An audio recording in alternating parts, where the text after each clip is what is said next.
Hey guys, स्वागत है आपका मेरी इस वीडियो में। इस वीडियो में हम जो टॉपिक डिस्कस करने जा रहे हैं वो रेस्पिरेशन प्रोसेस ही डिस्कस करने जा रहे हैं। बैक्टीरिया में किस तरीके से परफॉर्म होती है। इससे पहली जो वीडियो थी उसमें हमने उन बैक्टीरिया के बारे में बात की थी जो ऑक्सीजन की प्रेजेंस में अपनी एनर्जी प्रोड्यूस कर रहे थे, राइट।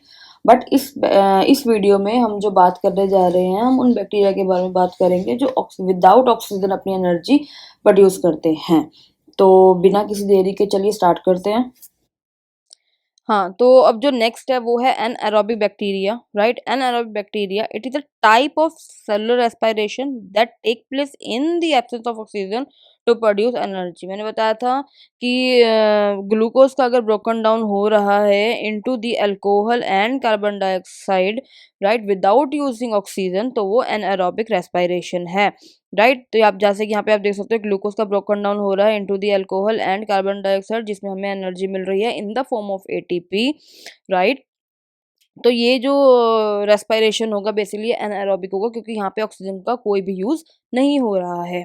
तो anaerobic bacteria are able to live and multiply in the absence of oxygen. In fact they are die in the presence of oxygen. बहुत अच्छा एग्जाम्पल है इसका, bacteria which decompose glucose to form alcohol and carbon dioxide, right, without in the absence of oxygen, right.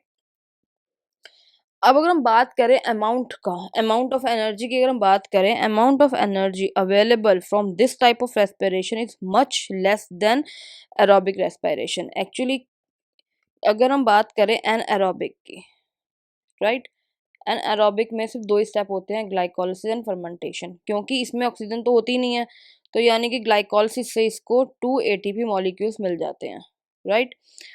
अब अगर हम aerobic की बात करें, इसमें मिलते हैं हमें 36 एटीपी, राइट। अब एक्चुअली होता क्या है, क्योंकि एनएरोबिक में ऑक्सीजन का बिल्कुल यूज़ नहीं होता, यानी इसमें ऑक्सीजन टोटली एब्सेंट होती है, तो इसमें जो है NADH का एटीपी में जो कन्वर्जन है वो नहीं हो पाता, राइट। अब अगर NADH का एटीपी में कन्वर्जन नहीं होगा तो हमें एटीपी मॉलिक्यूल्स नहीं मिलेंगे, राइट। वो इसी वजह से जो एनारोबिक है उसमें जो टोटल मॉलिक्यूल्स मिलते हैं हमें एटीपी के, वो 2 मिलते हैं, जो कि बहुत ही कम है as compare to aerobic respiration, right. तो इसी वजह से जो अमाउंट एनर्जी का वो एनारोबिक में बहुत ही कम मिलता है एज कम्पेयर टू एनारोबिक में टोटल जो एटीपी मॉलिक्यूल्स मिलते हैं वो 2 एटीपी होते हैं, और अगर हम एरोबिक की बात करें तो वो 36 एटीपी हमें मिलते हैं, जो कि इसी कंपेरिजन में बहुत ज़्यादा है। क्यों? क्योंकि एनारोबिक में NADH का एटीपी में कन्वर्जन नहीं होता, राइट। 2 स्टेप हैं इसके, ग्लाइकोलिसिस फर्मेंटेशन। ग्लाइकोलिसिस हमने पढ़ा ही था, ये कॉमन स्टेप है, एरोबिक में भी होगा एनारोबिक में भी होगा, क्योंकि ग्लूकोज दोनों ही कंडीशन में ब्रेक डाउन हो सकता है, राइट। ये जो glucose break down into 2 molecules of pyruvate, in this process 2 ATP is produce. इस प्रोसेस में 2 एटीपी मिलते हैं, जो कि टोटल एटीपी हैं एनारोबिक में, राइट। नेक्स्ट जो स्टेप है वो है फर्मेंटेशन का। फर्मेंटेशन मतलब एनारोबिक ब्रेकडाउन होना ऑर्गेनिक सब्सटेंस का by organism to release energy is called fermentation, right. Anaerobic breakdown होना organic substance like carbohydrate like protein by the organism to release energy is called fermentation. For example carbohydrate का anaerobic breakdown होना by yeast to produce alcohol and carbon dioxide, right. There are many steps of fermentation, but 2 most commonly used fermentations are ethanol and lactic acid fermentation.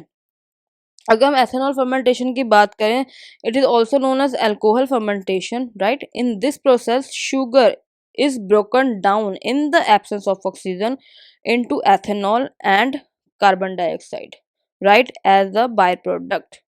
ठीक है, यानी ethanol में क्या होगा, sugar broke down होगी into the in the absence of oxygen into ethanol and carbon dioxide, जिसमें energy produce होती है, राइट। लैक्टिक एसिड इसके एग्जांपल्स हैं ज़ाइमोमोनास मोबिलिस एंड सैक्रोमाइसिस सर्वेसिस।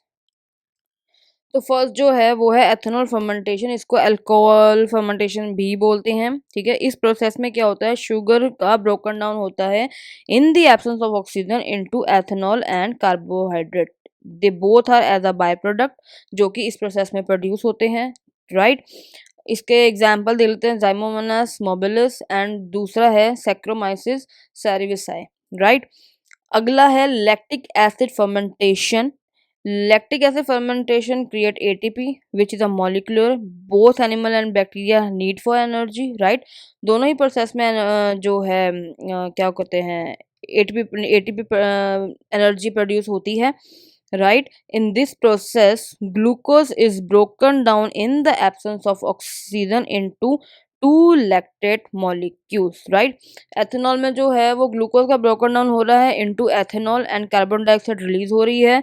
इस प्रोसेस में क्या है, ग्लूकोज का ब्रोकन डाउन हो रहा है in the absence of oxygen जिसमें टू लैक्टेट मॉलिक्यूल्स बन रहे हैं, राइट। क्यों इसमें आप कंफ्यूज मत होइएगा कि ग्लाइकोलाइसिस में दो बन गए तो इसमें एटीपी बन रहे हैं, तो दो एटीपी कैसे हुए। बेसिकली जो फर्मेंटेशन है वो उसमें क्या है कि पायरुवेट है, जो पायरुवेट बन रहा है मॉलिक्यूल्स का उसका ही क्या हो रहा है, आगे ब्रोकन डाउन हो रहा है, राइट। तो इन सारी ग्लाइकोसिस और फर्मेंटेशन को मिला के टोटली क्या है, 2 एटीपी मॉलिक्यूल्स बन रहे हैं हमारे पास, ठीक है। इसके जो एग्जाम्पल है वो है लैक्टोबैसिलस एंड स्ट्रेप्टोकोकस थर्मोफाइलस।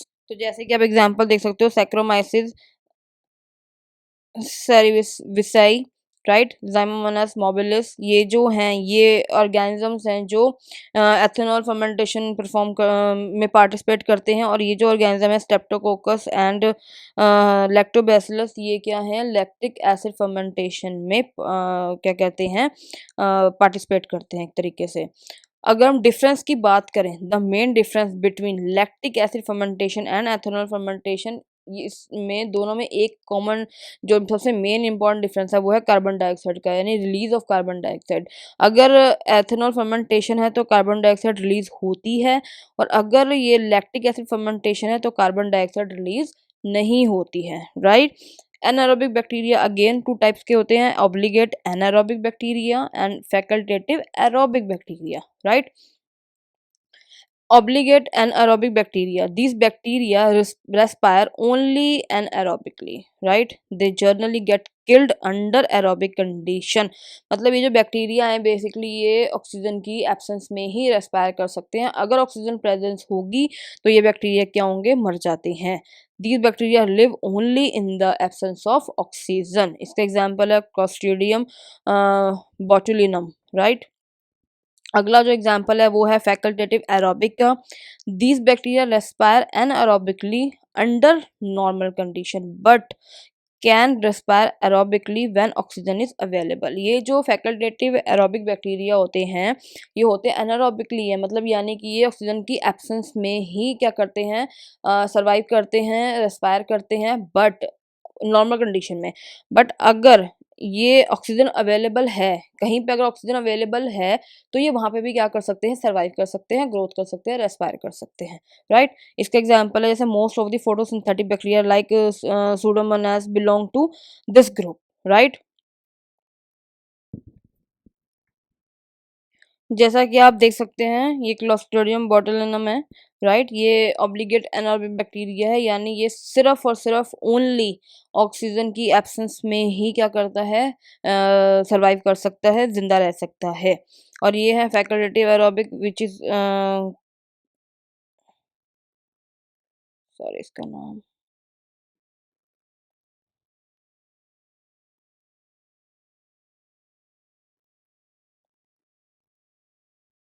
राइट। ये बैक्टीरिया है जो कि क्या है, फैकल्टेटिव एरोबिक बैक्टीरिया है, जो कि एनारोबिकली ही मतलब कहीं ना कहीं रेस्पायर करते हैं, परफॉर्म करते हैं रेस्पायरेशन। बट अगर ऑक्सीजन अवेलेबल हो रही है तो ये उस कंडीशन में भी क्या कर सकते हैं, सर्वाइव कर सकते हैं। सिर्फ कहने का पॉइंट ये सिर्फ ऑक्सीजन की एब्सेंस में ही नहीं सर्वाइव करते, ये ऑक्सीजन की प्रेजेंस में भी क्या है, रेस्पायरेशन परफॉर्म कर सकते हैं, सर्वाइव कर सकते हैं, राइट। तो यहाँ पे जो है हमारा रेस्पायरेशन का जो टॉपिक है, रेस्पायरेशन इन बैक्टीरिया, वो कंप्लीट हो गया है, राइट। आपको इस वीडियो में अगर आपको कोई भी डाउट लग रहा है या आपको कोई भी इंफॉर्मेशन अच्छे से आपको समझ में ना आई हो, कोई पॉइंट आपका क्लियर ना हुआ हो, तो आप बिल्कुल मुझे इसको कमेंट सेक्शन में आप मुझसे पूछ सकते हैं। तो अगर आपको ये वीडियो इन्फॉर्मेटिव लगी हो तो मेरी वीडियो को ज़्यादा से ज़्यादा लाइक करें, सब्सक्राइब करें एंड शेयर करें। Thank you so much.